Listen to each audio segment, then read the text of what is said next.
Okay, good evening. I would like to call the city council work session to order. And first we have approval of the agenda. So moved. Okay. All in favor? Yes. Okay. Then we'll have public comment. Is there anyone that would like to make public comment? Yeah.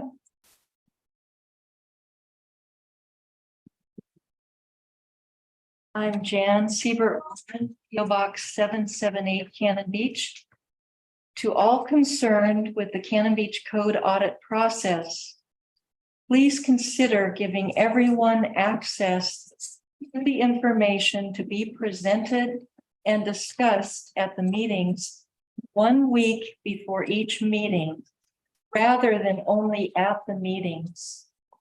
We need time to be able to digest the information so that we can meaningfully share our views with you all, hopefully before you make your suggestions and decisions. Thank you. Thank you, Dan.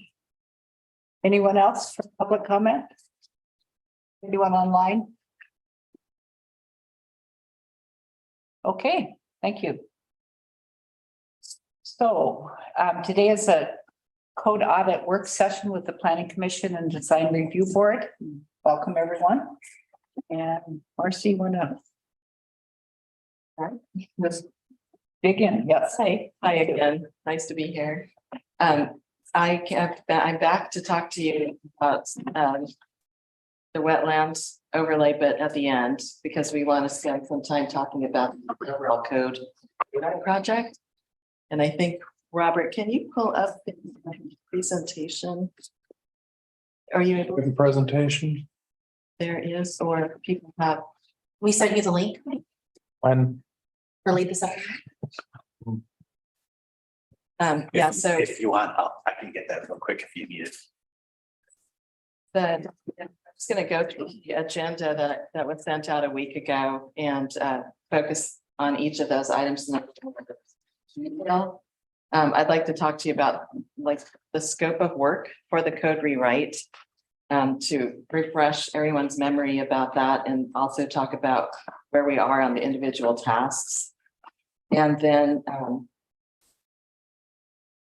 how we are addressing the four main topics that were identified in the code audit, which are wetlands, housing, parking, and trees. And probably spend a moment stressing the importance of getting back on the project overall. And I think we're coming down to the home stretch on the wetland overlay, so we should be able to do that. And then I would like to talk to you about some options for engaging the public. That's really the main thing I'm here to talk about today. We've thought through some different ways that we could go about engaging the community. At the last work session, we talked about the Four Dunes project. It was considered by many of you who were here at that time to be a good example of public engagement. So I built some thinking about that method into the proposal. And there's a couple of options that I want to present to you. So feedback on which option we should go with. And then finally, we'll talk about the wetland overlay, which is An email too. Evidentiary hearing is happening next Thursday.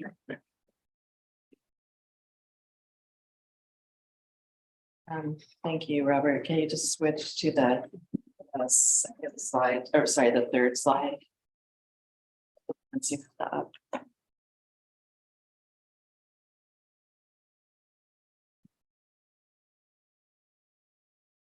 So four main tasks of the overall code rewrite project were reorganization, step one, and then identifying the potential amendments, then prioritizing the code amendments, because we know from our experience so far that the list of amendments desired are probably going to be longer than those that can be done within the time frame of this project. So it will be that's an actual step by itself, and then finally producing the code amendments and going through the adoption process.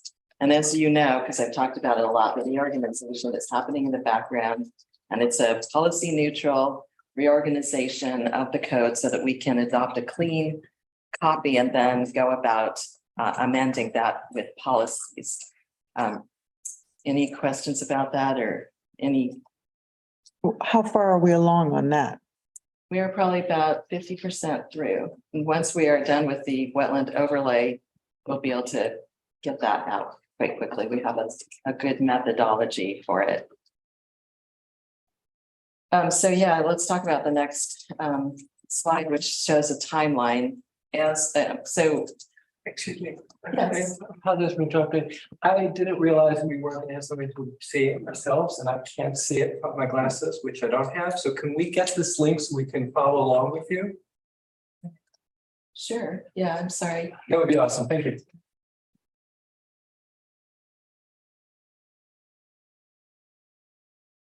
Well, I'll start walking you through this schedule. Right now, it shows this timeline going across the page, the reorganizing the code happening between May and November.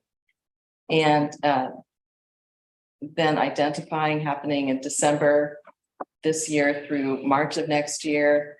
Prioritization happening also within that same period of time. So hopefully by March, we can begin or late spring, we can begin the actual drafting and adoption process. And as you know, we've added some tasks in. These are the little arrows at the top. We've added the wetland overlay and adoption, and that's extended the organization step a bit. And we are also now tonight talking about adding in some public engagement tasks or events into step 2 and 3.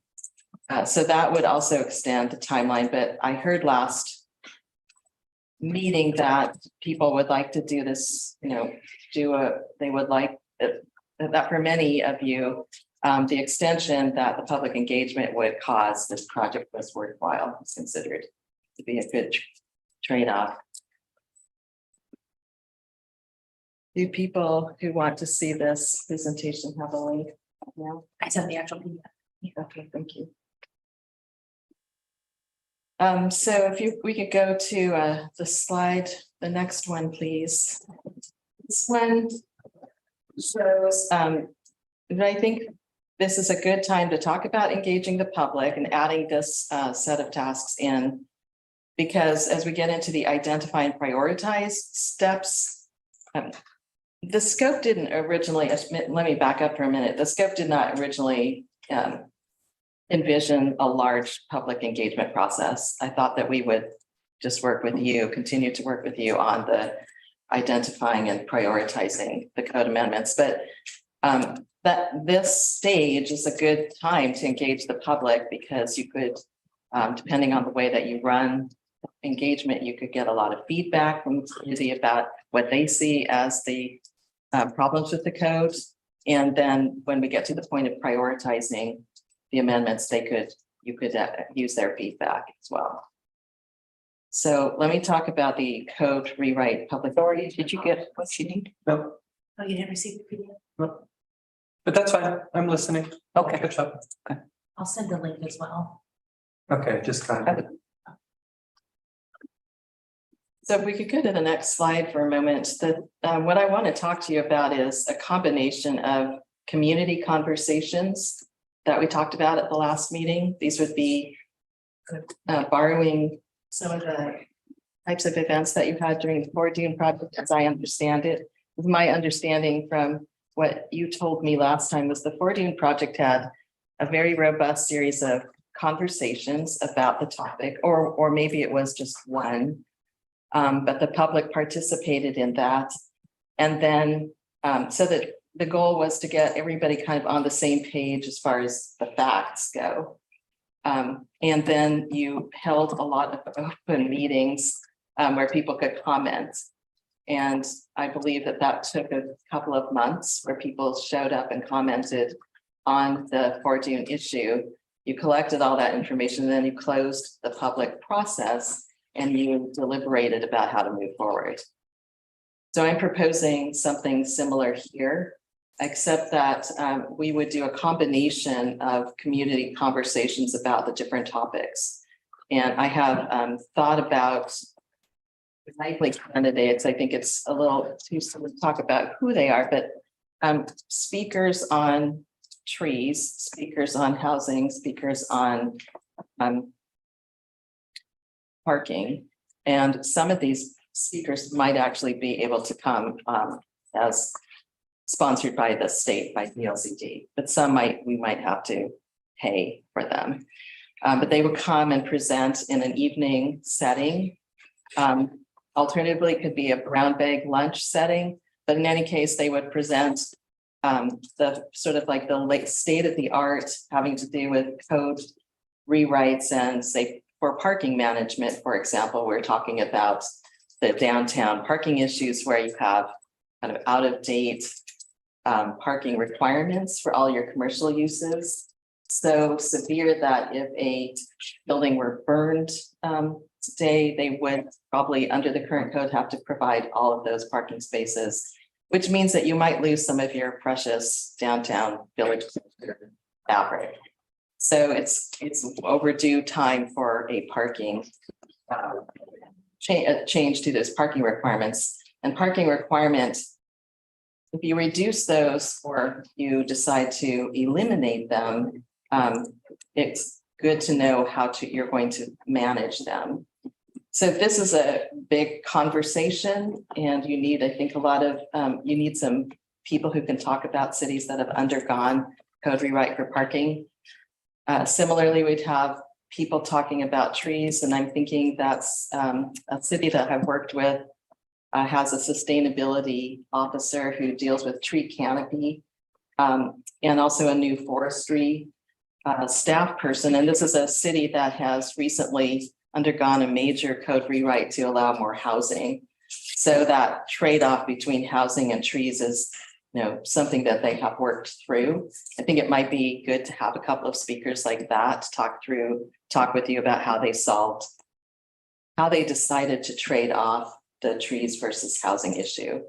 And then finally, I think we could have a housing or two from the city come and talk to us about housing from someone from DLCD.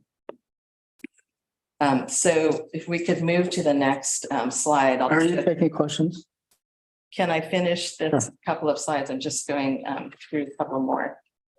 So there are a couple options how to do this. One is to have one multi-day event where we talk about housing one day, trees one day, parking, not necessarily in that order, but just back-to-back days, and these community conversations would take place. And during the day, there might be more informal meetings with stakeholders, individual stakeholders on these issues. And then we'd move on to the next topic the next day. So Good. there would not be a lot of deliberation in front of you. During this period, it'd be mostly presentations. Then, so that's one option, is to hold it over a week's time, say. Another would be to hold each conversation separately, maybe separated by 2 or 3 weeks. And these could be linked to meetings that you're already having, so it's kind of convenient for you. And we would run this with a citywide survey and analyze that survey. That's kind of the minimum public engagement that I'm imagining. But let me just talk to you about adding on a design charrette. We'll be done in a couple of slides, so we can move to the next slide, please. The next one, Robert. Thanks. So as I mentioned, option 1 would be limited to community conversations and a survey. Option 2 would be, and this one goes more with the doing it in 1 week kind of setting, have a real-time design charrette happening during the day. So in the evenings, we'd have presentations. Around lunch, we might have brown bag stakeholder meetings.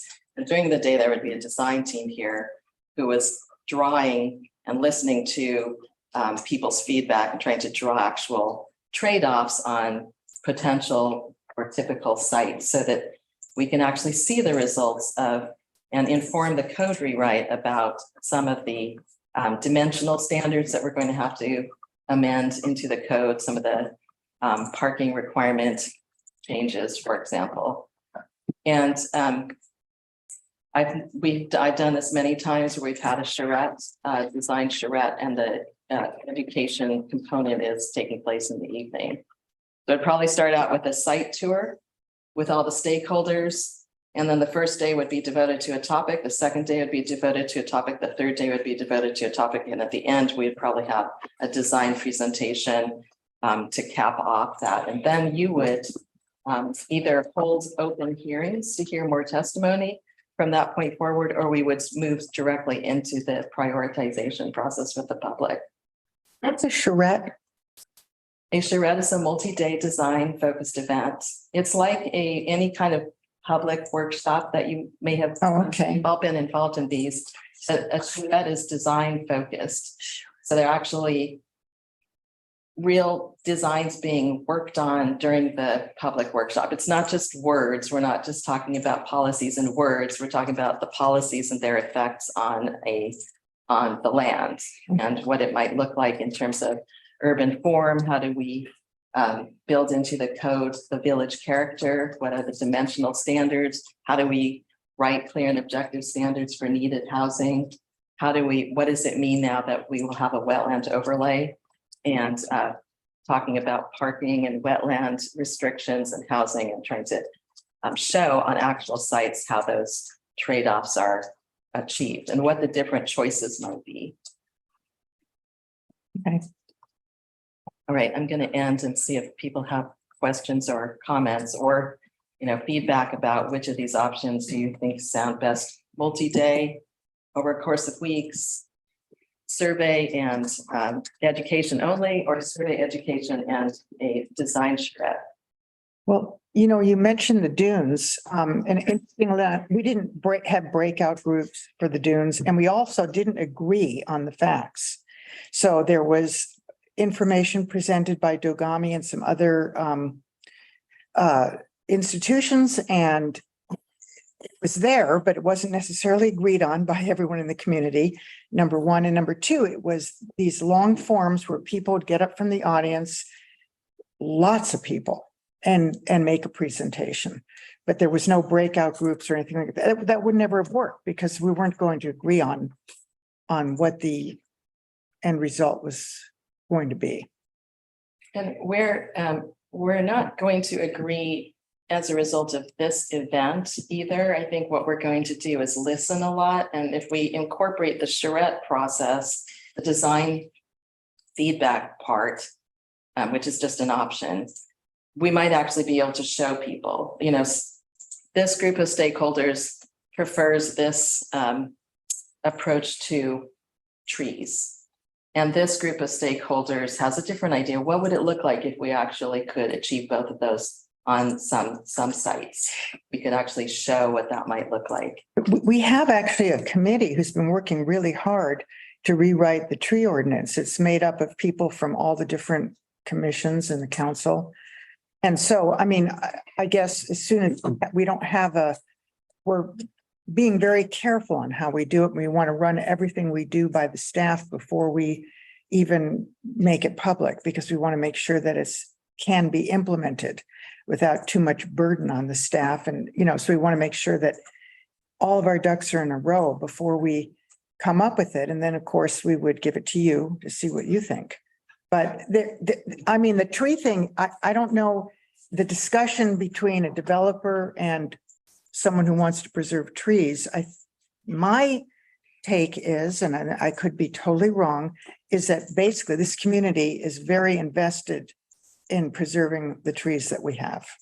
I think it gets to my question. Conceptually, it sounds like you're asking us to go out and ask the community what they want around a bunch of speakers who aren't particularly focused on our community. When we all have pretty good ideas of where the issues are on trees, wetlands, parking, whatever else is on your priority list, we're asking for anarchy when what we really need is control. And I would suggest that, with trees and wetlands, we're so far down the path that bringing those before the community is not a good idea. But I think we should agree upon ourselves what the design should look like before we ask the community in a free-form environment to tell us what they want, have an artist draw it up or a technician or whatever and show us what it might be. Because I don't see the point of having these people here to do that. I would much rather have a bunch of proposals on the table and take it out in a controlled fashion and structure the dialogue around that. Yeah, yeah, Like- go ahead, Steve. Right, Mayor. Well, it's just one of the things, just so everyone knows, the reason why this is being brought back to everyone's attention is because this is what we talked about last time was public engagement. I believe Nancy spoke highly of that. And the discussion was whether or not we wanted public engagement or we wanted to expedite. So that's, and I'm not saying right, wrong, and different. I'm just saying where, No, and I'm not ruling out right, public involvement either, but I think the public involvement should be educational around a set of issues that every person at this table knows by heart because they've sat through the issues every week or month or whatever. Actually, it's been 4 months for planning commission, but I see this process spinning out of control, and what we end up in the result is I'm sure pretty good data, but gibberish as far as this group is concerned. Let me speak to the dunes, because Brandon and I were very involved in that. When we started the dunes discussion, we brought in scientists talking about dunes in general. What the science was, what dune grass, and we also had a study that we looked at that was quite a detailed study of what was growing there, what the history of the dunes was in Cannon Beach, when the grasses started, how they started, what kind we have, what the effects of each type of grass that we had were, how the dunes build up, and so forth and so on. And we had several speakers talking at one night, and we were over at the Tolovana Hall. So it was quite a big group of citizens that came and listened to that scientific discussion. And it was outside of the community. It was about Cannon Beach, but the scientists were from outside of the community. We found it very helpful, at least I did. I don't know how Brandon feels about it, but I know I felt like, okay, now I've got some background. Plus we had a study that we looked at, that we read. And then we went from there back here to the council chambers and had, probably a week worth of meetings. And everybody could speak as much as they wanted to. After that, then we deliberated and came to a conclusion. I understand what you're saying, but I think we need to get the public involved early so that they do feel that they have some involvement in it. And I think having speakers from outside of the community to talk about the broad issues and then narrow it down to our community is a good idea, because then we know what the broad issues are that we're going to have to deal with, and then get down to the more specific effects on the community, and then maybe even bring it back to. I would caution using that as an example, because with the sand dunes, everybody knew what the issue was. Do we knock them down or do we preserve them? There was a single issue there, and it was very clear. Mhm. And you could have experts talk about around them. That would be kind of like having, here's a couple drafts of a tree code. Here are your trade-offs. Then have speakers come in and talk about those trade-offs as opposed to having it open-ended, where you have absolutely no control of the issue.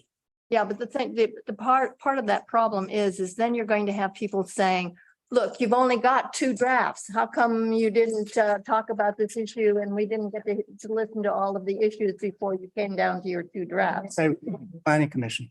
The opinions we got the information we got for the dunes were opinion neutral. No one got up and said, you should shave down the dunes or you should not. They just gave us information, scientific information, which is great. The more information we have, the better off we are, but never trying to push one side or the other. And that's what I would be concerned about with this, is that they would be, neutral in the way that they talk about what trees do for your community or what, but not trying to push one Right. opinion. or I think it should be a neutral Yeah. discussion, but it would be nice to have the broad issues to know what it is that we're going to be dealing with. Right. And as soon as they get out of the fact realm and into opinion, then you have problems. Yeah, I agree with that. Well, can I respond to some of these comments? So, thank you for digging into this, because I didn't really emphasize the fact that these people I'm planning to bring would be, they're like the scientists of their field. They're the scientists about parking management, the scientists about housing. There's some things, let's just take housing, for example. There's some things about housing and rules that are not adjustable. It's not a matter of opinion. They're actually things we have to abide by. And there are also things about housing that are more, have to do with size and shape and style and village character, or how you meet your comprehensive plan goal of providing housing for every people of all ages and types. I can't remember the exact language right now, but there's a lot of room still for you to mold the effect. But what I'm trying to do is structure this public engagement so that everybody can actually hear from an expert. Some of these experts could actually talk to you about what other cities have done who are in this, who have grappled with these issues and what conclusions they came to. You can use that as you want. And I guess the last thing I'll say before I end here is that I've actually done a lot of these charrettes. It's been a big part of my career. I'm a National Charrette Institute trained facilitator, and I believe that these can be kind of transformative in an issue like this, which is, we're dealing with a code which is full of words and numbers, but it's all about, in the end, it's about the built environment and the natural environment and the balance between the two, and what you want to, your community to, how you want it to grow within the bounds of the law, the land use law.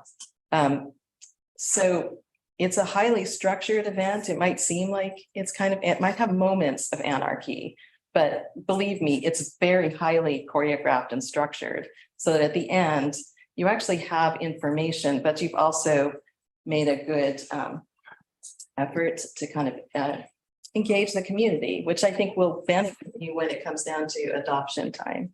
Yeah, well, here's a concern still, just a minor one, but as we work through the tree code, we dealt with a lot of different communities and their codes, right? And we tried to balance the solutions that we came up with based upon the capabilities of our own community, right? I'm not really interested in hearing what other people do if it means that somebody's going to sit here and say, well, let's draw that up and show what it looks like when Steve doesn't have the capability of, let me give you an example. Canopy, a base tree code where you monitor the canopy versus where you monitor individual trees. Steve has no capability of measuring canopy growth or canopy maintenance in this community. There may well be ways to do it, but we're not equipped to do it. So you have somebody come in and say, well, gosh, try a canopy-based approach. It's really great. It works in Portland, right? It doesn't work here because we don't have the resources. So again, I only ask you to put positions on the table before you ask people what they think or inform them. We are the experts here. We know what the community can do. We know pretty much what it wants. We know where we made mistakes. And to go out and ask somebody who's had a different experience in another community without one of us sitting there and saying, yeah, but we've discussed that and it doesn't work here, is really, again, I think a recipe for disaster. So, I've said my piece and I'll let it go at that. Well, I would like to say I am not an expert. Maybe you are, but I'm not. Well, we have As much information as I can get. no, and we all should, but we also know what the trade-offs here in the community are, right? Well, but this is a community project. It's not just us. I mean, yes, it's actually the city council that ends up making the decisions, but it's a community project and it's a community, it should be community involvement. Not everybody out in the community is an expert. And they need to be aware of what some of the issues are, so that when we do make the decision, they can be involved. Let's give them the issues and then educate them around the issues, not just, Exactly, that's what I'm saying. That's why I think we should. but there's a condition precedent that we need to know what the issues are before we take it to them. Well, exactly, and that's why these speakers would bring in the issue. I think we need to have an idea what the, What's with the flashlight, man? I have a family of raccoons that lives on my road and every time I park, they jump out on me. Well, you're shining it at us. But it's gonna jump out. It's like carrying a laser pointer. The damn guys scared the poop out of me last time I went through there. All of a sudden the bushes are rattling and this big beast falls down on the road right in front of me. I think I scared him as much as he did me too. Anyway, that's my piece. You know, you'll make your decisions. Let me just say that that was the original idea, was that we would bring this information to you as part of the process, just you. And the public can certainly participate in these meetings and comment. And then when we got to adoption, they would definitely be commenting. But that was the original kind of approach here, was we were not going to involve the whole public in this education process. But you asked me to come back with some options, and I think it's a smart way to go personally. Is there a middle ground here? I It sounds to me like we were having a conversation where maybe we're actually in more agreement than we think. So I think Marcy's team is perfectly capable of taking a topic and saying, here are sort of the experts that can just give us a nice overview. And I'm sure we will have an opportunity to provide some input on what we see being the issues. But I imagine there's a way to present information that doesn't have to make it feel like the public is here to vote, but rather is here just to learn something. And I hope that we're there to learn something too. So it seems like there's a way to do what Marcy is suggesting that doesn't have to create an open-ended forum for sort of public choice, let's say. But I would like to hear and have an opportunity for the members of this community to provide feedback afterward. As you said, I think that it's really, really important in our community for us to give an opportunity before things happen to say, what are their thoughts? And I do think separating those sounds like it probably worked really well, because I would imagine everyone needed a little bit of time to digest. So I like that concept of you have an information night, and then maybe there's a few weeks opportunity for everyone to talk, to think, and then to come back and make a constructive feedback. I imagine trying to cram that into one night could be difficult, but that's just my thought. And that we had today at Coffee with Counselors, that discussion came up about, not having information ahead of time to digest it. Even for the council, for some of the stuff, we don't see it, we actually get here. And so it's really nice to have a little bit, and for the public too, it's not on the website, we don't have it. So I think that is really important component, is that people have that opportunity to digest information that they're given before they're called upon to give an opinion. Yeah, that's my fear, is the anarchy you're talking about is opening it up and everyone give us your ideas on trees and housing but I do like the speaker plan, things like parking, where we've got complexity of existing lots that have been provided under code. We've got people paying into a parking fund, and then we're going to change that. And how do you bring it all together? We need an expert to explain how to do those kinds of things. And I also think the balance of housing and trees. It would be nice if as Mike has suggested, that they understand our community as well. One way maybe we could customize this even further is, in my charrette methodology slides, I usually show these radiating series of circles where there's the inner circle that has the most decision-making about an issue. That's pretty much you, that's this group. And then there's a circle slightly out of that where people have opportunity to provide feedback, but they're not necessarily making a decision. That would probably be the stakeholder groups where we have them. So the tree group, maybe the Chamber of Commerce on parking or some parking group. I don't know if there's a housing group, but and then there's the public at large, which is kind of at this outer circle, and they definitely, we want to provide, the idea here is that we would provide them with an opportunity at this early stage of the code rewrite to be involved, to hear the information, to hear what the different stakeholders and the inner circle are saying about this issue, and to offer some feedback. But we would probably not be drawing up their plans necessarily unless they were, dedicated to staying at the charrette day after day. It would probably be stakeholders, concepts that we're really trying to draw out. There's just a hierarchy typically of who spends the most time at these charrettes. So that might be one option, is that we do one issue for a week or for a few days, and another issue and another issue. And we meet with stakeholders, we meet with you, we have it open to the public event, we hit those 3 tiers. And then we kind of go off and process what we've heard on that topic, with you being the primary processors. Joy? So can I ask an unrelated question to this current conversation?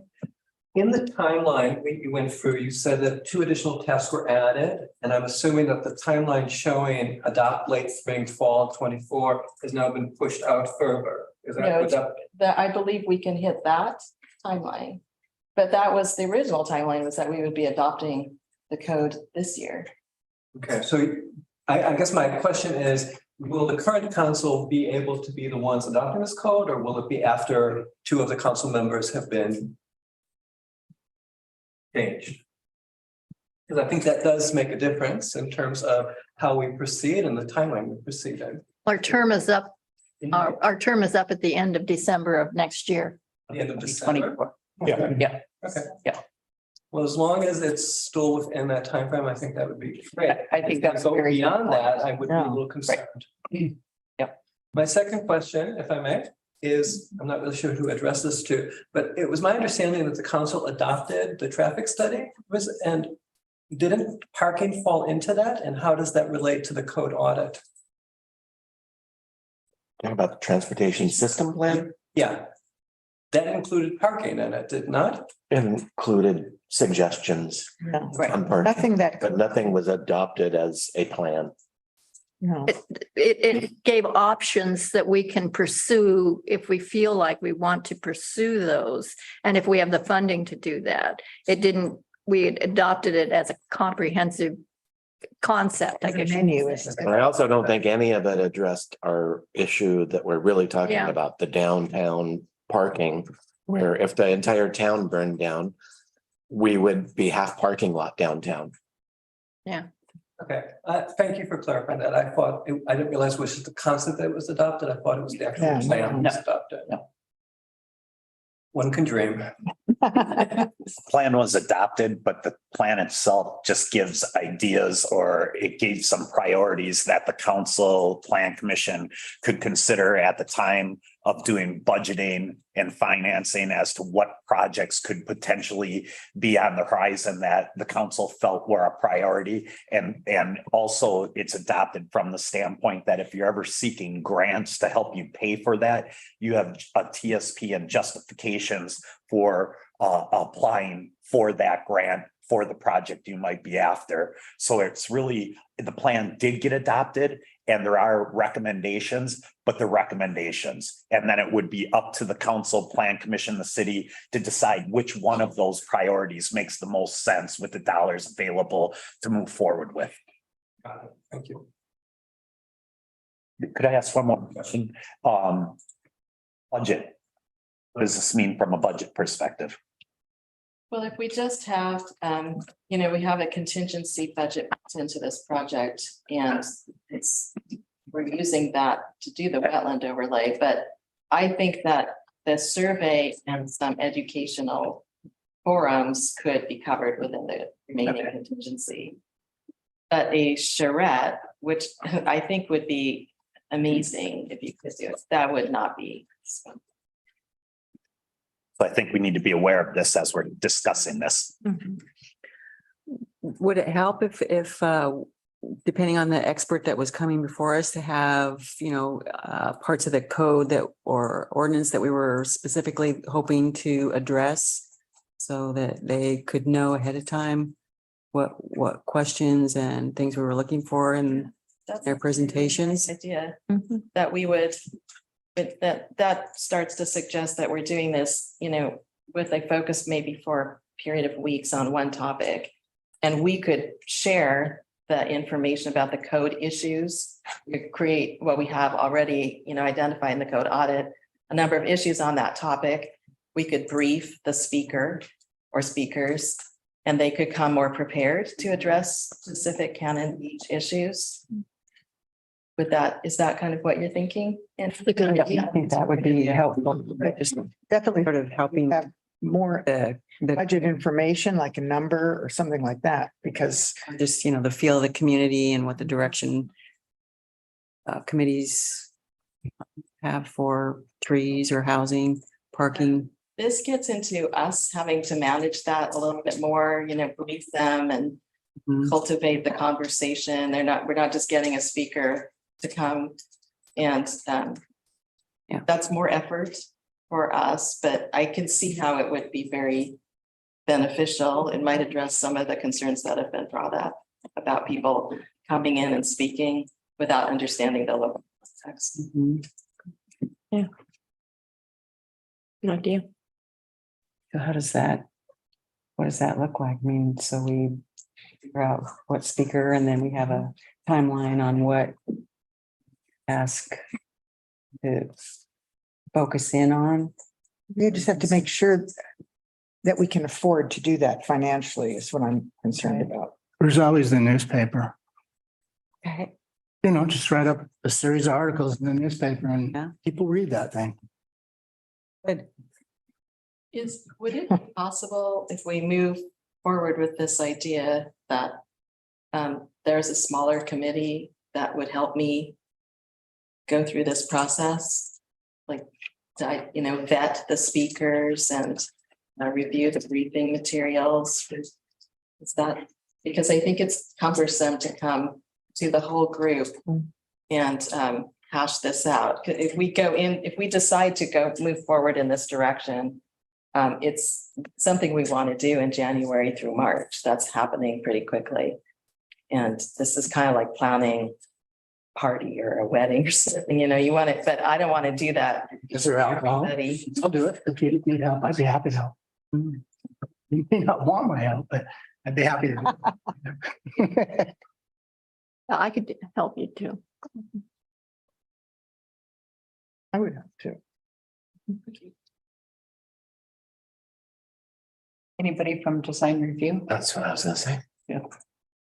Right, good for you.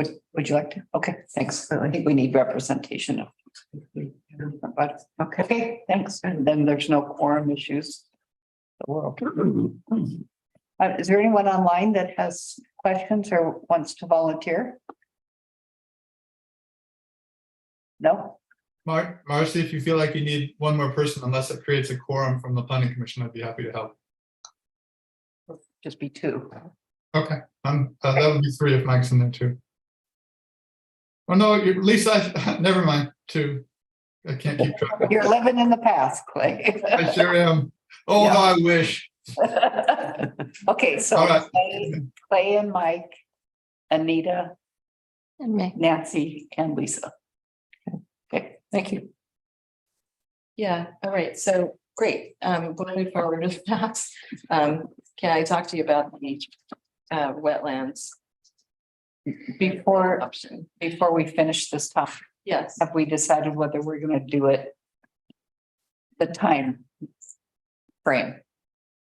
if I mean, I know it's January through March, but I'm not sure the community is flexible enough with their schedules to have it in a week's time. Like go 4 nights a week. I don't know that we could agree on 4 nights a week that we could all get That's what I mean, together yeah. was my initial Yeah. concern. Yeah, so I think scheduling it by topic is important. But the frequency of when we have it is something we probably need to discuss. How does this sound that we aim for 4 to 6 weeks apart, 3 separate events? I'm leaving wetlands out because we will have the wetland overlay adopted, but parking, trees, housing. And we work, I think it's a big load to get all those speakers like lined up and briefed at once. So I like this idea of spacing them out, focusing on one first and then one speaker and the briefing next and we would probably need the assistance of the smaller group. I would need the assistance of the smaller group throughout that 3-month period. And then my other concern then is the budget. So we definitely need to discuss that. So just for my clarity, so Marcy, could you kind of walk me through? So each topic would be presented with the experts and the public involvement. And then you mentioned 3 different topics: parking, housing, and that each of those would be about 6 weeks apart. Is that what you said? 4 to 6. 4 to 6. So it would be about a 3-month process. Okay.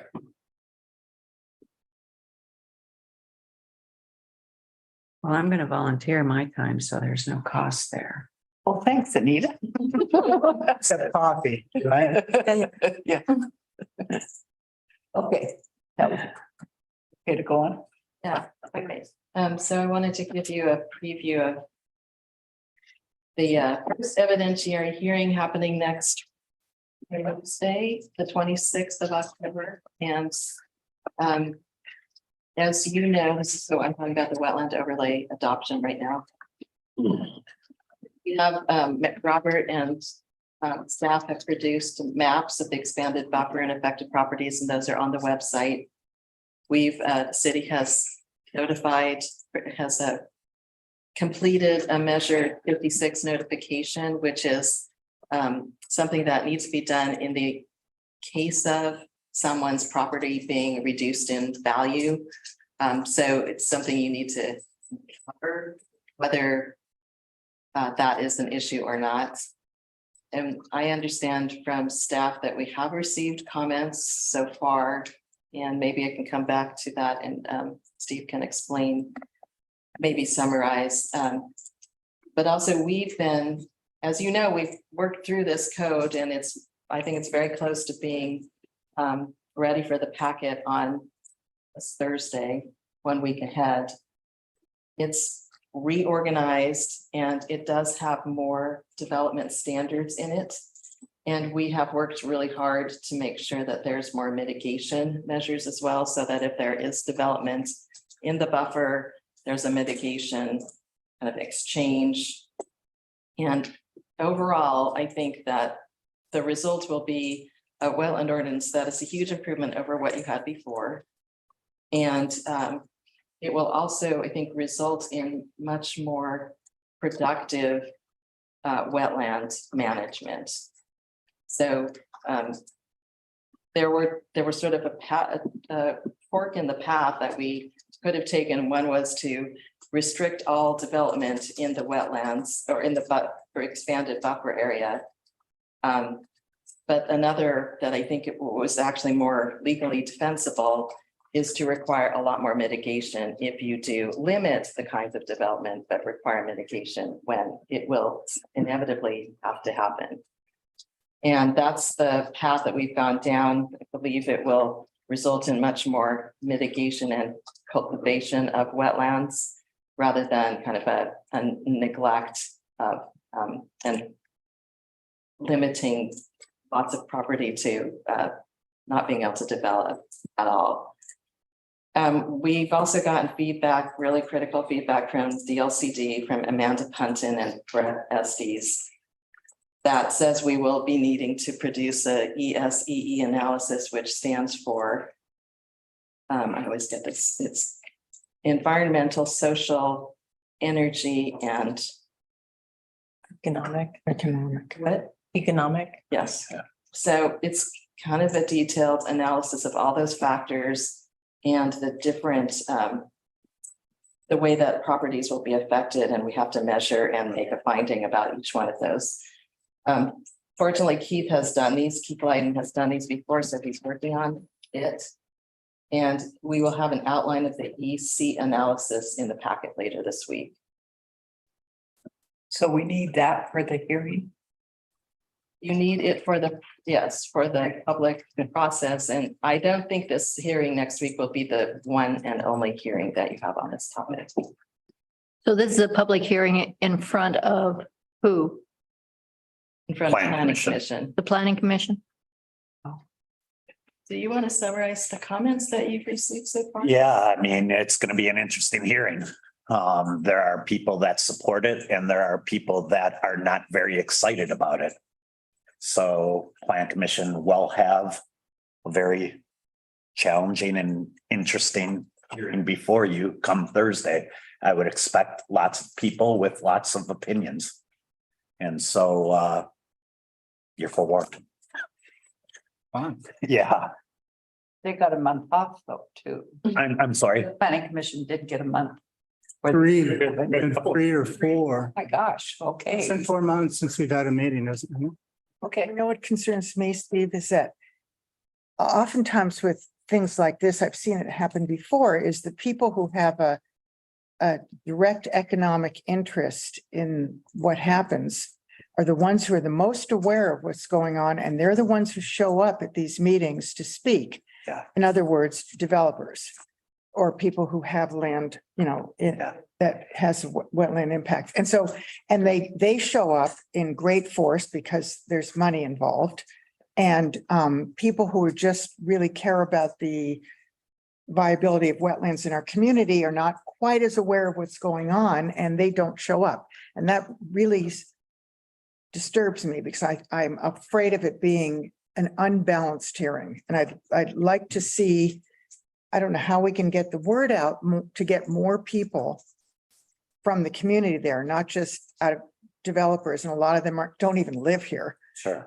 so that really Yeah. makes me nervous. And I would agree that there will be some developers, no question about it. Robert and I get calls from or people of just lots, oftentimes the lots that we're talking about, and sometimes the applications before Plan Commission as well as council, sometimes that come before you. So it's a little bit of both. And the reason being is I would say those people probably are a little bit, have received more notice just because of the measure 56 requirement. We generally put the notices out there that, hey, we're having this wetlands discussion, posting and things like that for the rest of the community. And that is typically how a lot of our ordinance amendments do go out. However, as Marcy was mentioned, anytime there's a potential to change the uses or values of properties, that's when we have to send these specific notice letters out to the individual property owners who may be affected, not everyone. Right. And so I think we've sent out just approximately, I think it was about 350. It might be a little more, right in that ballpark. So there's there's a lot of notices that were sent out, and I would say they lean the way you mentioned.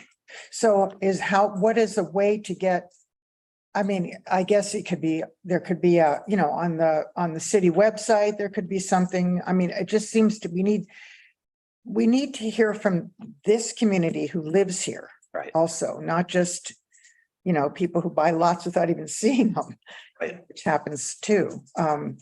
So I'm just worried. I'm worried about getting people who care about the issue here that night to speak as well. Can I get a copy here? And I could go down the street with a bullhorn, but I know it's not the greatest That would work. on the website as far as just in general, under the public section, on the, homepage. So we've tried to put out, I'm not saying that's the best, but we've tried to get it out there from that perspective, okay. but direct mailings. Could we send out just a one subject community bulletin that gets disseminated on through email? And a lot of people are not necessarily the property owners, but a lot of people, it gets disseminated. Not everybody, but at least maybe a one issue kind of community bulletin that says this is what's going to happen. Sure. I don't know what that is. If Bruce could that or somebody. Is that possible, Bruce? Okay, yes. Yeah, that's a great idea. It is. Are you on board with that, Bruce, too?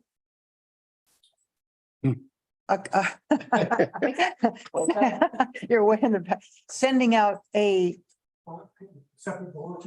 separate bulletin announcing that this is going to happen. That's what it's for. Yeah. Like whoever said that. I do. Who did? Yeah. I think Nancy suggested an email. what we could do is just take the public notice that we put out in general and just send that. If that's acceptable. Well, if I remember right, the public notice says this could happen, this could affect your property tax, or this could affect your property value. And I know I've had people ask me, what the heck is going on here? So you might want to tone it down a little bit. Again, that's state law. Well, I realize, but not in the community bulletin. I mean, you can actually write a, We didn't send the public notice. It doesn't say that in the general public notice. okay, You have to send the notification that you're speaking of to the individual property owners Right. who may be but affected. who did, But the general notice that gets put on the bulletin does not say that. right, okay, so what was the general notice and how did that get disseminated? We posted it where we typically post, I believe it's the post office, city hall, the general posting, like every city council plan commission meeting, where we typically post things.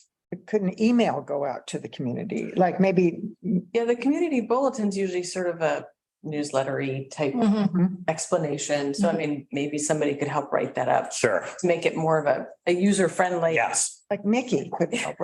I could help, sure. Anyway, but I'm picturing something that's a little more sort of easy to read. Yeah, and maybe Even a even a picture of photo, yeah. wetland. Yeah, okay, I get it. But we If can, you want help, let me know and I'd be happy. sounds good. If it comes down to it, I'm sure I could whip up something if someone wants to take a look at it. Yeah. But I get what you're saying Yeah. in terms of instead of just the Conversational. general. Like a news story, basically. Yeah. Yeah, Exactly. yeah, it's a news story. Yes, we can do that. Yeah, that'd be great. If you want to send it by, I'd be happy to read. Sounds good. So that's gonna take place next Thursday. So that means this bulletin would have to go out probably by the end of this week, Yeah, the latest. Yeah. we'll get to it right away. Okay, thanks. Are there any more questions about the EC analysis or the overlay? When did you say we'd get a copy of the new? The packet is due this Thursday, 1 week. Okay. I think it's positive that you, because of these joint commission meetings, you've had the planning commission kind of briefed on this, like all through, they've been part of the process of creating this and being informed about it. So, you know, that what they're going to hear, what they're going to encounter at the public hearing, they won't be here, they'll know what it is that they're reviewing because they're familiar with the wetland overlay and all the issues leading you to this point. How does the public hearing work? Do we get to respond to questions and comments? Or do we just sit up there with mean faces? And Just like any public hearing. I've never been in one, to be honest with you. So I just, That's with the planning commission. yeah, so they ask questions of us and we respond. No, No. no, they get up and speak their mind. Okay. And you don't, it's not a conversation usually. I mean, I'm not saying it couldn't be. I don't know. I don't It's think. important for it not to be. Yeah. It's just for them to get up and say what they think about what the information that's in the packet. No, it doesn't have to be, Carrie. I can take a Xanax before. Please do. No, in fact, we've had people complain about that they get up and speak. And we just sit there like statues while they're speaking and no one says anything. And they were hoping for some back and forth dialogue, but we just don't do that. Okay. We don't do that. Okay. And there's a time limit, right? You have it's a 3 minute. Yeah, I think something that Like, Clay may want to consider is whether or not we'd want to have a 3 to 5 minute type. I think for public forum, it's typically 3 minutes. Yes. And I believe that it would be worthwhile to have something similar. But I'd leave that up to the chairperson to make a decision on that. But I think it would be something to seriously consider. That must be a lot of letters you've gotten. I'm taking it we're gonna be there late. I have a feeling it'll be a little while. Okay, we'll be ready. Do you foresee this going into other nights then too? It's possible. Yeah, I was just wondering when it might come to the. Yeah, when it comes to council and we can keep you up to speed on that, we're gonna have to renotice it again Mhm. as far as another public hearing, before council. So you will have plenty of time to understand when it would be coming to the city council.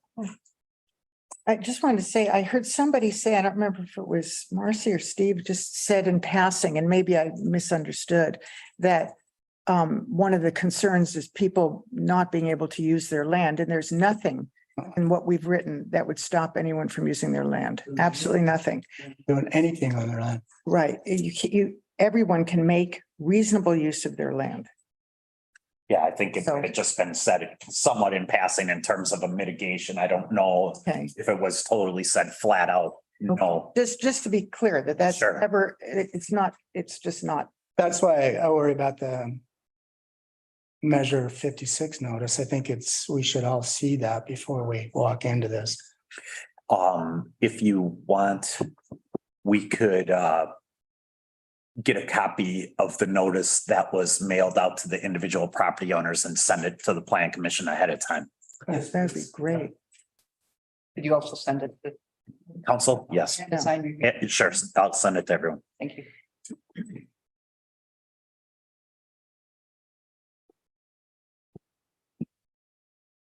okay. Well, I have no more. Does anyone have any more last questions? Marcy, one real quick question. I don't think it's the same one that Lisa asked, but the code neutral Policy neutral. policy thing. Reorganization. When is that? When would you expect that to be I'd ready? like to get that done in the very early stages, like January, December or January. It does depend on how, on the energy that the wetland overlay Gotcha. take care of this process. We probably need to start scheduling that hearing though.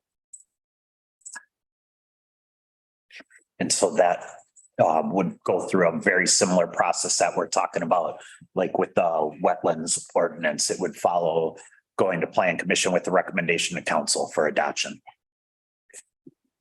Not supposed to be controversial. Right. Right. Just to be Policy neutral, except for wetland. Is that the case? Well, it won't include the wetlands. I mean, the wetlands will be going through its own track of adoption. Okay, This so is, this is the pure code neutral. Okay. yeah, it's like a new outline. Correct.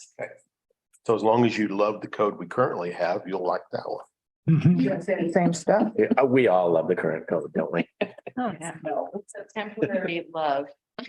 And we're gonna change it. Yeah. All right, thank you, everybody. Mhm. Thank you. Thank you. Yeah. Okay. Anybody have anything for good of the order? I had something, but I can't. remember. During, Lisa mentioned it, during our coffee with the counselors today, it was brought up that during our conversations about the city hall and police station and school and so forth, that it would be, that people aren't feeling like they are being able to participate as well as they could. And the request was that the request was that they come up and talk and give their opinions after the presentation is made before the city council starts asking questions and making recommendations. And That's right. Yeah, just so that, yeah, that's not a bad idea, Yeah. actually. In other words, that we just sort of change the order of things, that they get to speak right after the presentation before we start deliberating. Haven't we been doing that? No, last time we didn't. And I don't know if that was just because it was really late. I mean, it was a long, long meeting, but it was at the very end. So we have the presentation, then we have public comment, Right. and then, so Right. we don't ask questions of the presentation at all. And No, Right. Well, yeah, right. And then I think we could probably, after we ask our questions and go through all of that, and ask them to come back up if they have any questions, have anymore. back up. But just to make them feel more like they're getting a chance to participate. And our questions will oftentimes be, formulated based on what public comment is. so we'll do that tomorrow night. Okay. Yeah, I thought we had done I that did with too. breaking it up by We meant to, but I don't think that's what happened last time. project. We asked our questions and then we open it up for public comment on that project. Yeah, that's the problem. Isn't that- They want to be able to ask questions first before the council asks its questions and clarifications and Okay, says what they are we'll interested try in. that approach. Yeah. Anything else? Okay, thank you, Marcy.